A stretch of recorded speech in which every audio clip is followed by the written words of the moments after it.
A cidade de Trabiju, no interior de São Paulo, entrou em estado de alerta por causa da dengue. Mais de 30 pessoas procuraram o hospital da cidade com suspeita da doença. No ano passado inteiro, foram registrados 12 casos da doença em Trabiju. Os exames devem ficar prontos até o final desta semana. Em Porto Ferreira, também no interior paulista, foram confirmados 60 casos de dengue em dezembro. A Secretaria de Saúde colocou um caminhão nas ruas para recolher objetos como pneus e vasilhas plásticas que possam acumular água e servir de criadouro do mosquito. Um trem parou de funcionar hoje cedo em Santa Cruz, zona oeste do Rio de Janeiro, e passageiros tiveram que seguir a pé nos trilhos. A Supervia, concessionária responsável, disse que houve um defeito no equipamento que faz a ligação com a rede aérea de energia. Há uma semana, 2 trens bateram na estação Mesquita, na Baixada Fluminense. Mais de 200 passageiros ficaram feridos. Um vazamento de gás provocou um incêndio numa rua da zona norte de São Paulo. Os bombeiros foram chamados e controlaram as chamas. O problema foi provocado por uma perfuração de tubulação de gás feita por uma empresa terceirizada que prestava serviços para a Sabesp. 193 médicos desistiram do programa Mais Médicos do governo federal. O número representa cerca de 2% dos mais de 14 mil inscritos. Lançado em 2013, o programa causou polêmica, porque dispensa os estrangeiros, que representam mais de 80% do total, do exame obrigatório para validação do diploma de médico. A temperatura recorde de 35,4 graus contribuiu para mais um temporal na cidade de São Paulo. Hoje à tarde, rajadas de vento de 85 km por hora derrubaram árvores em várias regiões. Já são mais de 900 desde o fim do ano passado. Na Zona Sul, choveu granizo. E vários carros parados nas ruas ficaram quase encobertos. Uma linha da CPTM foi atingida por raio e a circulação de trens ficou suspensa. Um dia após a manifestação que reuniu milhares de pessoas em homenagem às 17 vítimas dos atentados da semana passada, a França anunciou que vai mobilizar 10 mil militares para proteger possíveis alvos de ataques. As lembranças da maior manifestação da história da França estavam por todos os lados nesta segunda-feira. O risco de novos ataques não intimidou os manifestantes. Quase 4 milhões de pessoas saíram às ruas do país no domingo para lembrar os 17 mortos da semana passada. Só em Paris, 1,5 milhão marcharam da Praça da República à Praça da Nação. Chefes de Estado de 50 países estiveram presentes. O presidente François Hollande abraçou funcionários do jornal Charlie Hebdo, que teve a sede atacada e 12 pessoas mortas. Depois, os líderes mundiais participaram de uma cerimônia na Grande Sinagoga de Paris. Nos Estados Unidos, as vítimas foram lembradas durante a premiação do Globo de Ouro em Los Angeles. We won't do it. So, je suis Charlie. Thank you. O governo da França anunciou hoje que vai mobilizar 10 mil militares para proteger lugares considerados sensíveis. Além disso, 5 mil policiais vão proteger as mais de 700 escolas judaicas no país. Na quarta-feira, sairá a primeira edição do Charlie Hebdo após o atentado, com tiragem de 3 milhões de exemplares em 16 idiomas. A segurança também foi reforçada na Itália. Pontos turísticos de Roma e o Vaticano estão em alerta máximo. O Papa Francisco pediu para os líderes muçulmanos condenarem as interpretações fundamentalistas, que, segundo ele, servem de justificativas para cenas de violência. Autoridades francesas confirmaram que a namorada do terrorista Ahmedi Coulibaly está na Síria. Ela teria ajudado a planejar os atentados. Ahmedi foi morto na sexta-feira após fazer 15 reféns em um mercado judaico de Paris e matar 4 deles. Os responsáveis pela invasão do Charlie Hebdo, os irmãos Said e Xerife Coulibaly, também foram mortos na sexta, em uma gráfica a 35 quilômetros da capital francesa. Vila, hoje um arcebispo nigeriano pediu que a comunidade internacional também voltasse os olhares, como estão voltando lá para essa região, para a Europa, para a questão do Boko Haram na Nigéria, que já matou 13 mil pessoas desde 2009. Sim. Por que tanta visibilidade esse evento? É porque está no primeiro mundo, Nigéria, um continente esquecido, né? Sim. Por que isso? Ou é a liberdade de expressão que há uma colocação?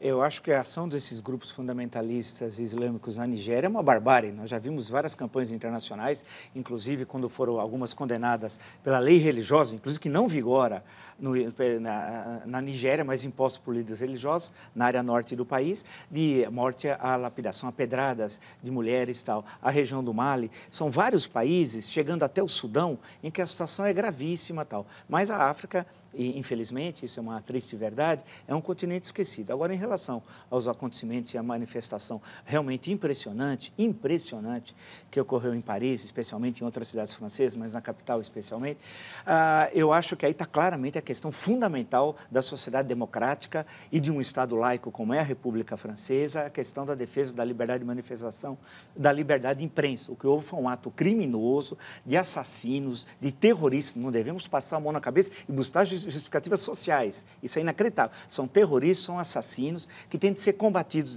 das várias formas, pela ação militar, pela inteligência e pelo debate ideológico. Agora, tem alguns silêncios que são muito preocupantes. Quando o Papa faz essa referência de silêncio de importantes lideranças muçulmanas, expressivas, terem silenciado, isso é importante, porque cristãos foram mortos no Egito durante o governo da comunidade muçulmana, eu não vi barulho nenhum, e foram dezenas.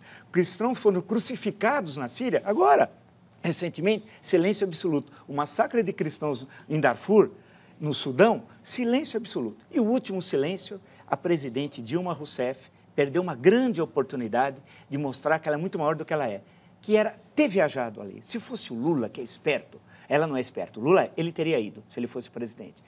E mostrar os nossos princípios democráticos, como nós vivemos num país, num Estado laico, com a convivência de diferentes religiões, diferentes etnias. Seria uma questão importante para o país, mas ela pensa muito pequeno, soltou uma nota anódina, sem nenhum interesse. Mais uma vez, nós perdemos um momento importante de mostrar que, apesar de nossas todas as dificuldades, todos os problemas, nós somos muito diferentes dessa barbárie. Ayrton. Olha, estive imaginando aqueles dois rapazes que entraram lá e assassinaram friamente, aqueles jornalistas que estavam trabalhando ali, fazendo um trabalho até de um humor político, eles estavam movidos por são sanguinários, cidadãos sanguinários, dispostos a matar, ou estão a serviço de uma orientação política. Se estão a serviço de uma orientação política, quais são as raízes dessa orientação política que pegam esses extremistas, que são capazes de cometer esses crimes, que devem ter problemas pessoais, problemas psicológicos, porque é impossível você chegar num lugar e matar 13 pessoas. Isso é uma coisa, não é normal, né? Então, essas pessoas que têm esse tipo de paranoia, anormalidade, sei lá como definir, estão sendo utilizados e muitos estão sendo recrutados por forças políticas que se opõem em seus determinados países. Por exemplo, o Talibã, como age o Talibã lá no Afeganistão, né? Já enfrentaram o russo, já enfrentaram americanos, agora tem... Enfim, o que sai de lá? Sai uma organização como a Al-Qaeda, sai outra organização como, sei lá, os mártires, não sei do que, mas sai e sempre tem uma origem. E agora aparecem esses malucos capazes de realizar esses crimes. Então, se nós não chegarmos às causas que dão origem a esse tipo de insanidade, nós não vamos acabar com os insanos, porque vão aparecer... Agora, o que se espanta muito é muitos ocidentais, ingleses, franceses, indo aderir à causa, como se fosse uma causa nobre, não é? Ocidentais, que não têm formação muçulmana, são aliciados, usa-se o Islã como pretexto para aglutinação, não é? Precisam de uma coisa que junte, né? O Islã é islado, o Islã é usado e... Agora, a comunidade muçulmana, o Papa disse, tem que tomar providências, deixar clara a sua posição. E tem deixado em muitos lugares, estava presente lá na França, a maior autoridade muçulmana da França estava lá nos atos de solidariedade aos assassinados. Enfim, enquanto não resolver problemas como existem no Afeganistão, problemas como existem na Palestina, problemas como existem no Iraque, problemas como existem entre curdos e turcos, e vão surgir esses grupos. E na Líbia, né, que hoje é um foco disso tudo, né, onde a dominação econômica, a dominação exploratória dos povos locais ainda for determinante, vai surgir esse tipo de orientação para esse tipo de crime. O Tiago, aqui pelo WhatsApp, no interior de São Paulo, política e religião, consegue-se falar em política e religião sem sofrer retaliação? Isso é uma questão fundamental da modernidade. O Estado laico separou a religião do Estado. E você, portanto, pode conviver no mesmo Estado diferentes religiões. E você tem a liberdade garantida de manifestação, que foi um processo histórico. Isso não caiu do céu. Isso foi um processo de luta, por exemplo, no caso da Europa, desde o final do século XVIII. E no caso aqui da nossa América, especialmente da América Latina, é um processo relativamente recente, que nós temos amplas liberdades. Coisa mais dos últimos 50 anos. Mas a separação igreja e Estado ocorreu em quase todos os países da América Latina no momento da independência. No caso do Brasil, ocorreu com a República. Um dos primeiros atos do governo republicano foi separar a igreja do Estado. E isso é essencial à sociedade democrática. A religião é da esfera individual. A liberdade de manifestação, a liberdade de imprensa é do coletivo. Quer dizer, a religião, cada um tem a sua, né? Agora, nós não podemos, a minha religião, a sua, ou a do Ayrton, impor a força como a religião de todos. É aí que tem esse tipo de embate, essas tragédias. Como é que vocês acham que será a próxima edição do Charlie Hebdo? Vai estar várias caricaturas religiosas, do Maomé, da Le Pen, porque ela foi da Frente Nacional. Você acha que eles vão provocar mais ainda, é isso? Bom, não é provocar.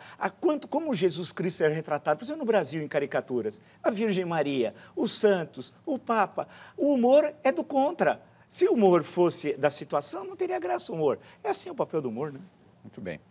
Hackers invadiram 2 redes sociais do Comando Militar dos Estados Unidos. A conta do Twitter e do YouTube foram hackeadas por simpatizantes do grupo Estado Islâmico. A imagem de perfil da conta do Twitter foi alterada e aparece a mensagem: "Eu te amo, ISIS". No YouTube, 2 vídeos sobre jihadistas foram publicados. Após alguns minutos, as 2 contas foram suspensas.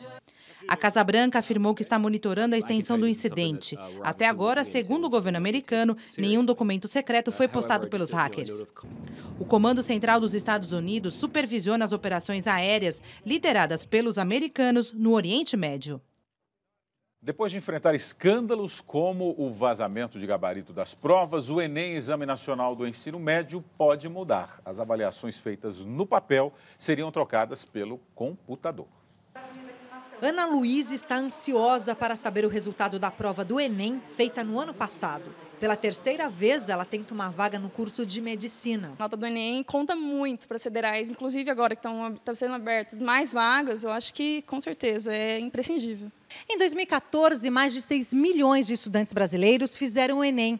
Atualmente, a prova é presencial, aplicada uma vez por ano durante 2 dias. Mas o novo ministro da Educação, Cid Gomes, quer mudar essa forma de avaliação. A ideia é fazer um teste 100% online com questões variadas em locais credenciados como as universidades públicas. Um banco de dados com milhares de questões impediria uma prova de ser igual a outra. O candidato poderia fazer quantas provas quisesse e em dias diferentes. Acho que surgiria muita cola e eu acho que assim a maioria das pessoas ia passar numa prova dessa, então acho que não seria tão bom. Já há fraudes agora com esse sistema do Enem, imagine se mudar para ficar online e tal.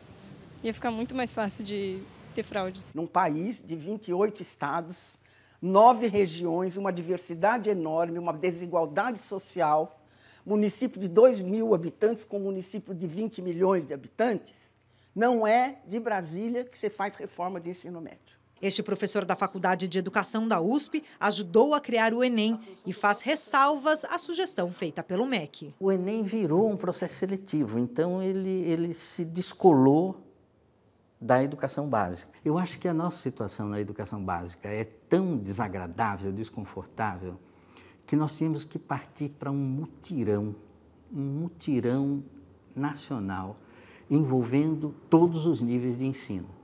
O segundo mandato da presidente Dilma Rousseff tem como slogan Brasil Pátria Educadora. Apesar disso, nos cortes do orçamento anunciados na semana passada, a pasta da educação foi a mais atingida. Vai trabalhar este ano com menos de 7 bilhões de reais em caixa. Educadores também questionam a entrega do ministério a Cid Gomes. Quando foi prefeito de Sobral, no Ceará, o ministro conseguiu melhorar o desempenho do ensino no município, mas não alcançou o mesmo resultado ao governar o estado.